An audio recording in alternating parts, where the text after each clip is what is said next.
पूरे प्रदेश भर में इन दिनों एक शब्द जो अपने आप में चर्चा का विषय बना हुआ है। जी, हम बात कर रहे हैं नक्सलवाद से जुड़ी समस्या के, जिससे न केवल राजनांदगांव जिला बल्कि छत्तीसगढ़ प्रदेश अछूता नहीं है। नमस्कार, आप देख रहे हैं बवाल पांडे। मेरा नाम शशांक उपाध्याय है। आज हम बात करने जा रहे हैं नक्सलवाद विषय पर, और उस विषय पर जो अभी पूरे छत्तीसगढ़ प्रदेश में चर्चा का विषय है, आत्मसमर्पण। नक्सलियों के आत्मसमर्पण को लेकर लगातार शासन प्रशासन प्रयासरत है और जिसका असर भी देखने को मिल रहा है। परंतु इन सब से अभी तक अछूता एक वर्ग दिखाई दे रहा है जिसकी प्रतिक्रिया अब तक सामने नहीं आई, जिसे आज हम बवाल पांडे के माध्यम से चर्चा में लाने जा रहे हैं। जी, हम बात कर रहे हैं उन नक्सल पीड़ित परिवारों की जिन्होंने इस दंश को अपने परिवार पर झेला है। थोड़ा बता दूं, नक्सल पीड़ित परिवार किसे कहा जाता है। वो परिवार जिनमें किसी ने अपने पिता को खोया है, किसी ने अपने बेटे को, तो किसी ने अपने पति और भाई को खोया है। भला उनसे अच्छा अपने उस मर्म को कौन बता सकता है जिसको सोचने मात्र से इंसान की रूह कांप जाए। उस घटना को याद कर सोचिए, आपके घर में हथियारबंद नक्सली घुस जाएं और आप सो रहे हो या खाना खा रहे हो रात में, किसी की उम्र 10 वर्ष, किसी की उम्र 15 वर्ष रही हो, और घर परिवार के बुजुर्गों की हत्या कर दी गई हो, तो इसे कहा जाता है नक्सल पीड़ित परिवार। हम जानते हैं कि उन नक्सल पीड़ित परिवारों की विचारधारा किस ओर है। क्या वो भी समर्थन करते हैं कि नक्सली मुक्ति धारा में हथियार छोड़कर आ जाएं? तमाम मुद्दों को लेकर हम चर्चा करेंगे। आज हमारे बीच में जिले के कुछ नक्सल पीड़ित परिवार हैं। सबसे पहले उनका परिचय और उस घटनाक्रम को याद करने की कोशिश करते हैं कि कब क्या घटना घटी थी। तो पहले परिचय लेते हैं। जी, बताएंगे कि पहले अपना नाम बता देंगे। मेरा नाम धीरेन्द्र कुमार साहू है। क्या घटना घटी थी, तब आप किस गांव में रहते थे? मेरे यहाँ घटना सर इससे 20 साल पहले घटी थी। उस समय मैं सेंद्री में रहता था। तो मेरे पिताजी उस समय नवरात्रि जब हम मनाते हैं, एक्कम के दिन था उस दिन, पूजा पाठ गांव में सब हो रहा था, तो घर में भी खाना न खा के आराम कर रहे थे पापा जी। तो वैसे में 40 से 50 हथियार नक्सलबंद आए थे गांव में। क्या नाम था पिताजी? पिताजी का नाम है बबला साहू है, मेरे पिताजी का नाम। उस समय वो मतलब जनप्रतिनिधि सामाजिक सेवा भी काम करते थे वो। तो उस समय मेरे पापा को गांव से, घर से निकाल के गांव में जो चौराहा होते हैं, जो चौक बोलते हैं, वहां पर ले जाके इसको हत्या कर दिए थे। और हम परिवार को उस दिन से गांव छोड़ देने का कहा गया था। क्या उम्र रही होगी आपकी? मेरी उम्र उस समय लगभग 15 साल का था सर, जिस समय घटना हुई है। घटना होने के जस्ट दूसरे दिन लाश जो हम लोग वहाँ गए देखने के लिए, तो फिर जैसे तैसे शासन प्रशासन थे, तो उस समय थोड़ा सा हमको लगा ठीक थोड़ा सा। लेकिन जब 2-4 दिन से आगे घटा, तो हमको गांव वाले भी सपोर्ट करना बंद कर दिए। किसी से कुछ सहायता में कुछ मांगते तो बिल्कुल हमको अनदेखा कर देते थे। जब घटना घट रही थी तो क्या आप उस घर में मौजूद थे जहां पिताजी के साथ इतनी बड़ी घटना घटी? नहीं नहीं, मैं उस समय तो घर में नहीं था कि मेरे माँ और छोटा भाई थे। तो माँ और छोटा भाई तो वहाँ तो दरवाजा खटखटाया इन लोग। तो दरवाजा खोले तो पूछे, तो बोले कहाँ है, बोले घर में है, बोले तो भेजो बोले। तो फिर उसको बाहर निकाले बाबू। तो उसमें टी शर्ट और चड्डा पहनते थे, छोटा छोटा जानते हो गाँव में। तो वैसे ही उसको वहाँ से घर से निकाल के चौराहा में ले गया मार दिए। क्या आरोप लगाए थे उन्होंने?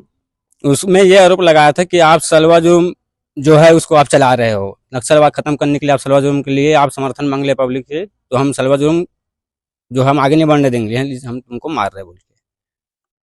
उसके बाद जब हत्या हो गई आपके पिताजी की, तब फिर उसके उस समय आपकी उम्र बहुत कम थी, तो जी लंबी लड़ाई आपने लड़ी है। तो कितना आपको लगता है कि शासन प्रशासन से अभी तक आप लोगों को मिल पाया है? जी, हम लोग सर लंबा लड़ाई, हम लोग लगातार 20 सालों का लड़ाई लड़ते रहते हैं, तभी हम लोग को नौकरी जो है शासन की तरफ देना था, वो लड़ाई लड़ने के बाद मिली है। जो परमानेंट भी हो चुका है नौकरी। और कुछ जो सहायता राशि था उस समय देने को भी मिल गया है, कुछ बस पास राशन वगैरह भी सब हम लड़ाई लड़े तब हमको ये सब मिली है।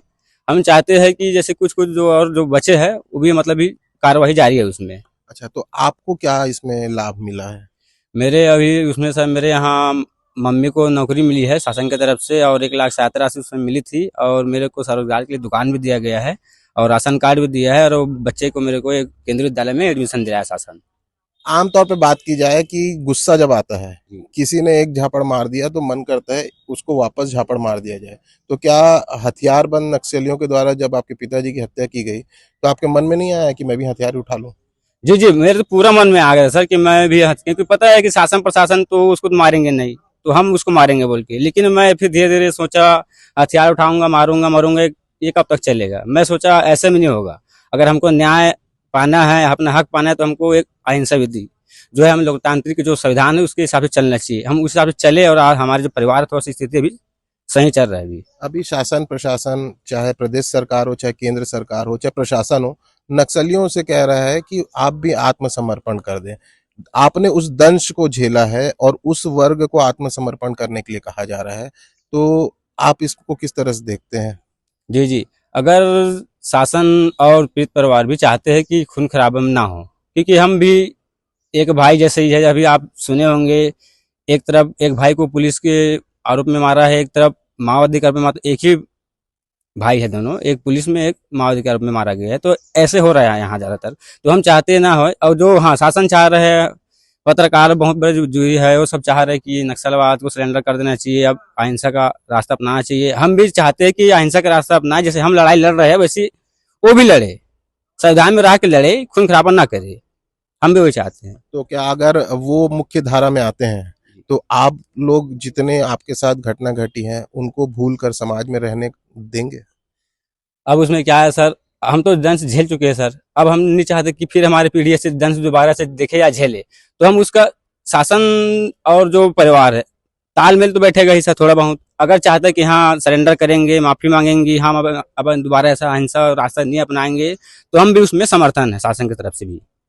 तो देखिए, ये एक नक्सल पीड़ित परिवार से आने वाले धीरेन्द्र साहू थे। हमारे साथ कुछ और भी हैं परिवार के लोग। हम इनसे भी पूछते हैं कि क्या घटना घटी थी और अब नक्सलवाद छोड़कर अगर नक्सली मुख्य धारा में आते हैं तो इनकी क्या विचार है इसे लेकर। तो बताएंगे, आपका क्या नाम है पहले? मेरा गणेश वर्मा, कहाँ लामना रहते हैं? ढार रहता हूँ। लामना ढार पीटे पानी। क्या उम्र रही होगी जब आपके घर में ये घटना घटी थी? मेरी उम्र थी 30 का थी। 30 साल की। हाँ, किसके साथ हुई थी घटना? मेरे पिताजी के साथ 2007 में घटना। आप उस समय मौजूद थे नहीं, जब घटना घटी? घटना घटी तो नहीं थे, घर पे नहीं थे, कौन कौन थोड़ा था घर बाहर पे? था। मेरा मम्मी था और मेरा पत्नी था। तो जब आप अगले दिन पहुंचे होंगे, तो किस तरह से वो पूरा दृश्य था, घर का मंजर, घर के वो पिता तो ने? घर से बाहर लेके मारा था ना, उन्हें 200 किलोमीटर दूर ले गया था। घर में जब पता चला होगा कि पिताजी की हत्या कर दी गई है नक्सलियों द्वारा, तो उस समय क्या प्रतिक्रिया रही होगी परिवारजनों? उस समय तो सारे क्या दिमाग में था, कुछ नहीं था। ऐसा नहीं लग रहा था कि हथियार से मेरे पिताजी की हत्या कर दी गई तो मैं भी हथियार उठा लूं? उस समय उतना दिमाग नहीं पूरा, नहीं तो अब हाथ में दे देता तो अभी मार देंगे उसको। क्या हथियार उठाना ही सब चीज का उपाय है? आप नहीं, लोगों ने कागज पेन से लड़ाई लड़ी है और अभी सरकार भी चाह रही है कि नक्सली जो है अपनी विचारधारा छोड़कर मुख्य धारा में आ जाए। तो क्या आपको लगता है ऐसा करना चाहिए, नहीं, हथियार छोड़ देना चाहिए? अब हथियार छोड़ देने चाहिए उनको। क्या अपील करेंगे नक्सलियों से? नक्सलियों से हम इन्हें ये अपील कर रहे हैं उसको, हथियार छोड़ के हमारे साथ में आ जाए। क्योंकि आप लोग भी लगातार उस घटनाक्रम के बाद शासन प्रशासन से लंबी लड़ाई लड़ी अपने हक के लिए, और वो भी अपने हक के लिए लड़ाई लड़ रहे हैं। तो क्या आपको लगता है हक की लड़ाई संवैधानिक रूप से लड़नी चाहिए? जी बराबर, इस संविधानिक से लड़ना चाहिए उनको भी, जो हम लड़ रहे हैं वैसे ही लड़ना चाहिए उनको भी। तो ये थे नक्सल पीड़ित परिवार। देखिए, साफ तौर पर इनका कहना है कि संवैधानिक दायरे पर रहकर ही अपनी लड़ाई जो है उसको लड़नी चाहिए, क्योंकि इनसे बेहतर हथियार से होने वाले मर्म को कौन बता सकता है। हमने लगातार देखा कि इस मर्म को टटोलने की कोशिश किसी ने नहीं की थी। यह अनछुआ विषय था। शासन प्रशासन, नेता, प्रतिपक्ष, विपक्ष, अधिकारियों से सबने मशवरा लिया, परंतु वो वर्ग जिन्होंने अपने परिवार में हथियार का दंश झेला है, वो वर्ग अभी तक अपनी प्रतिक्रिया से अछूता था, जिसे हमने आज अपने बवाल पांडे चैनल के माध्यम से आप सभी के बीच लाने की कोशिश की। उम्मीद है आप सभी ने इनके मर्म को महसूस कर पाया होगा, जो वर्षों पहले इनके साथ घटना घटी थी। परंतु दरिया दिल देखिए, इनकी कि ये अभी भी उन्हें उस वर्ग को हथियार छोड़ने के लिए अपील कर रहे हैं, जिसके कारण इन्होंने अपना इतना बड़ा हंसता खेलता परिवार उजड़ता हुआ देखा।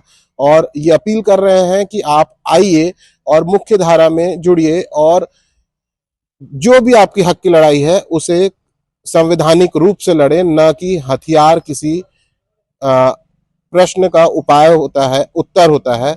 ये इनका साफ तौर पर कहना है। तो अगर आपको पसंद आया हो हमारा चैनल तो बिल्कुल लाइक सब्सक्राइब जरूर करेंगे। आगे की वीडियो के लिए बने रहेंगे। बवाल पांडे, नमस्कार।